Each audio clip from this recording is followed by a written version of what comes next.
कि भारत के मूल संविधान में 7 अधिकार हमको प्रदान किए गए थे। जो अधिकार जो है समता का अधिकार है, जो अनुच्छेद 14 से 18 तक है। स्वतंत्रता का अधिकार 19 से 22 तक है।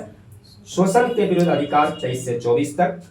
धार्मिक स्वतंत्रता का अधिकार 25 से 28 तक है। शिक्षा और संस्कृति का अधिकार 29-30 में। आर्टिकल 31 जो संपत्ति का अधिकार सुनिश्चित करता था, इसके बारे में हम लोग आगे चल के पढ़ेंगे कि 44वां संविधान संशोधन 1978 अनुच्छेद 31 को ये निरस्त कर दिया गया। यानी संपत्ति के अधिकार को, जो कि एक क्या था, फंडामेंटल राइट्स था, मौलिक अधिकार था, उस मौलिक अधिकार को अब निरस्त कर दिया गया है और इसको क्या बना दिया गया है, इसको मौलिक अधिकार से विधिक अधिकार बनाया गया है, लीगल राइट जिसको कहते हैं।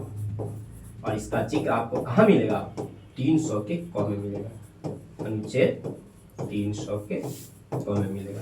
तो मतलब कि ये जो हमारा संपत्ति का जो अधिकार था उसको 44वां, एक और आपको 19 के एफ ये आर्टिकल भी पूछे जाते हैं। अनुच्छेद 19 के एफ में भी संपत्ति के अधिकार का जिक्र था।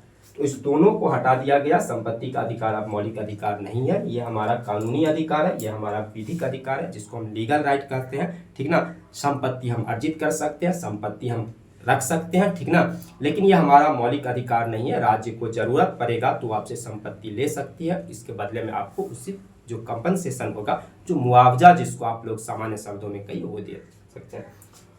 और जो बच गया संवैधानिक उपचारों का अधिकार, तो मूल संविधान में 7 अधिकार, वर्तमान समय में कुल 6 अधिकार।